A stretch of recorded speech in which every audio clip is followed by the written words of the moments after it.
Hi ಎಲ್ರಿಗೂ ನಮಸ್ಕಾರ. ಎಲ್ಲರೂ ಹೇಗಿದ್ದೀರಾ? ಐ ಹೋಪ್ ಎಲ್ಲರೂ ಚೆನ್ನಾಗಿದ್ದೀರಾ ಅಂತ ಭಾವಿಸ್ತೀನಿ. ಇವತ್ತಿನ ವ್ಲಾಗ್ನಲ್ಲಿ ನಾವು ನಮ್ಮ ಫ್ಯಾಮಿಲಿ ಜೊತೆ ಕರ್ನಾಟಕದ ಅತ್ಯಂತ ಸುಂದರವಾದ ಮತ್ತು ಪ್ರಸಿದ್ಧವಾದ ಒಂದು ಹಿಲ್ ಸ್ಟೇಷನ್ಗೆ ಹೋಗ್ತಾ ಇದ್ದೀವಿ. ಹೌದು, ಅದೇ ಹಿಮವದ್ ಗೋಪಾಲ್ ಸ್ವಾಮಿ ಬೆಟ್ಟ. ಇದು 5 ವರ್ಷ ಪೂರ್ತಿ ಇಡೀ ವರ್ಷ ಪೂರ್ತಿ ಮಂಜಿನಿಂದ ಆವೃತವಾಗಿರುತ್ತೆ. ಈ ಬೆಟ್ಟದ ಮೇಲೆ ಸುಂದರವಾದ ಕೃಷ್ಣನ ದೇವಸ್ಥಾನ ಇದೆ. ಫ್ಯಾಮಿಲಿ ಜೊತೆ ವೀಕೆಂಡ್ನಲ್ಲಿ ಒನ್ ಡೇ ಟ್ರಿಪ್ ಪ್ಲ್ಯಾನ್ ಮಾಡೋಕ್ಕೆ ಇದು ಬೆಸ್ಟ್ ಪ್ಲೇಸ್. ಬನ್ನಿ, ಇವತ್ತಿನ ನಮ್ಮ ಜರ್ನಿ ಹೇಗಿರುತ್ತೆ ಅಂತ ನೋಡೋಣ. ವಿಡಿಯೋನ ಸ್ಕಿಪ್ ಮಾಡದೆ ಕೊನೆ ತನಕ ನೋಡಿ. ಈ ಬೆಟ್ಟ ಇರೋದು ಚಾಮರಾಜನಗರ ಜಿಲ್ಲೆಯ ಗುಂಡ್ಲುಪೇಟೆ ತಾಲೂಕಿನಲ್ಲಿ. ಮೈಸೂರಿನಿಂದ ಸುಮಾರು 80 ಕಿಲೋಮೀಟ್ರ್ ದೂರ ಆಗುತ್ತೆ. ಇಲ್ಲಿಗೆ ನೀವು ಬರುವಾಗ ನೆನಪಿನಲ್ಲಿರಬೇಕಾದ ಮುಖ್ಯವಾದ ವಿಷಯ ಅಂದರೆ ಬೆಟ್ಟದ ಮೇಲಕ್ಕೆ ನಿಮ್ಮ ಸ್ವಂತ ವಾಹನಗಳಿಗೆ ಅವಕಾಶ ಇರೋದಿಲ್ಲ. ನಾವು ಕೂಡ ಕೆಳಗಡೆನೇ ಇರೋ ಪಾರ್ಕಿಂಗ್ ಲಾಟ್ನಲ್ಲಿ ಗಾಡಿ ನಿಲ್ಲಿಸಿ ಅಲ್ಲೇ ಸ್ವಲ್ಪ ತಿಂಡಿ ತಿಂದು, ನಾವು ಮಾರ್ನಿಂಗ್ ಹೊರಡಬೇಕಿದ್ರೆ ತಿಂಡಿ ತಿಂದಿರಲಿಲ್ಲ. ಆಲ್ಮೋಸ್ಟ್ ನಾವು ಬಂದಾಗ 9 o'clock ಆಗಿತ್ತು.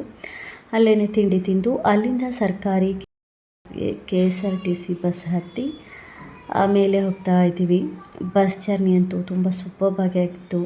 ಘಾಟ್ ಸೆಕ್ಷನ್, ರೋಡ್ಸ್ ಮತ್ತು ಸುತ್ತಲೂ ಇರೋ ಗ್ರೀನರಿ ನೋಡೋಕ್ಕೆ 2 ಕಣ್ಣು ಸಾಲದು. ಫ್ರೆಂಡ್ಸ್, ಈ ಬೆಟ್ಟ ಬಂಡೀಪುರ ನ್ಯಾಷನಲ್ ಪಾರ್ಕ್ ವ್ಯಾಪ್ತಿಯಲ್ಲಿ ಬರೋದ್ರಿಂದ ವೇಣುಗೋಪಾಲ ಸ್ವಾಮಿ ಬೆಟ್ಟ, ಇಲ್ಲಿ ವೈಲ್ಡ್ ಲೈಫ್ ತುಂಬ ರಿಚ್ ಆಗಿದೆ. ಲಕ್ಕಿದ್ರೆ ದಾರಿಲಿ ಕಾಡಾನೆಗಳು, ಜಿಂಕೆಗಳು ಸಿಗ್ತವೆ. ನಮಗೆ ಜಿಂಕೆಗಳು ಎಲ್ಲ ನೋಡಿದ್ವಿ.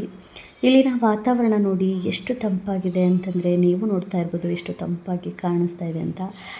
ಅದಕ್ಕೆ ಮೇ ಬಿ ಇದನ್ನು ಕರ್ನಾಟಕದ ಕಾಶ್ಮೀರ ಅಂತಲೂ ಕರೀತಾರೆ. ಮಂಜು ಮುಸುಕಿದ ಈ ಬೆಟ್ಟಗಳ ಮಧ್ಯದಲ್ಲಿ ಫ್ಯಾಮಿಲಿ ಮಾಡ್ಕೊಂಡು ಹೋಗ್ತಾ ಇದ್ದರೆ ನಿಜವಾಗ್ಲೂ ಸ್ವರ್ಗಕ್ಕೆ ಕಿಚ್ಚು ಹಚ್ಚಿದಂಗೆ ಆಗ್ತಾಯಿದೆ. ನನಗೆ ಫೀಲ್ ಆಗ್ತಾಯಿದೆ ಆ ಥರ. ಬೆಟ್ಟದ ತುದಿಗೆ ಬಂದರೆ ಇಲ್ಲಿ ನಮಗೆ 14ನೇ ಶತಮಾನದ ಪುರಾತನವಾದ ವೇಣುಗೋಪಾಲ ಸ್ವಾಮಿ ಬೆಟ್ಟ ದೇವಸ್ಥಾನ ಸಿಗುತ್ತೆ. ರುದ್ರ ರಮಣೀಯ ಗೋಪಾಲ ಸ್ವಾಮಿ ಬೆಟ್ಟ.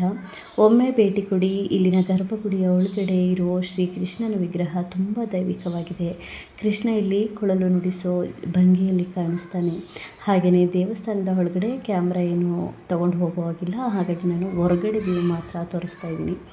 ನಾವು ಹೊರಗಿನ ಸುಂದರವಾದ ವ್ಯೂನ ತೋರಿಸ್ತಾ ಇದ್ದೀವಿ. ನೋಡ್ತಾ ಇರ್ಬೋದು, ಇಲ್ಲಿ ದರ್ಶನ ಪಡ್ಕೊಂಡು ಅಲ್ಲಿನ ವಾತಾವರಣನ, ಅಲ್ಲಿ ಸಿಗೋ ಶಾಂತಿ ನಿಜವಾಗ್ಲೂ ಎಲ್ಲೂ ಸಿಗೋದಿಲ್ಲ. ಆ ಥರ ವಾತಾವರಣ ಇಲ್ಲಿದೆ.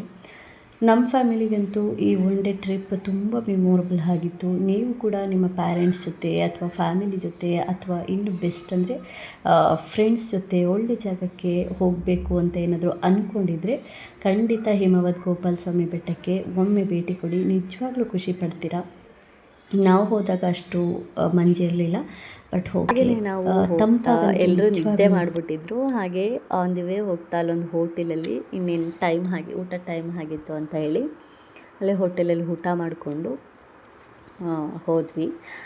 ನಮ್ಮ ಫ್ಯಾಮಿಲಿಗಂತೂ ಈ ಒನ್ ಡೇ ಟ್ರಿಪ್ ತುಂಬ ಮೆಮೊರಬಲ್ ಆಗಿತ್ತು. ನಿಮಗೆ ಇವತ್ತಿನ ನಮ್ಮ ಫ್ಯಾಮಿಲಿ ವ್ಲಾಗ್ ಇಷ್ಟ ಆಗಿದರೆ ಪ್ಲೀಸ್ ಲೈಕ್ ಮಾಡಿ, ಶೇರ್ ಮಾಡಿ, ಸಬ್ಸ್ಕ್ರೈಬ್ ಮಾಡಿ. ಹಾಗೆಯೇ ಇಂತಹ ಇಂಟ್ರೆಸ್ಟಿಂಗ್ ವಿಡಿಯೋಗಾಗಿ ನನ್ನ ಚಾನಲ್ನ ಸಬ್ಸ್ಕ್ರೈಬ್ ಮಾಡಿ ಅಂತ ಹೇಳ್ತಾ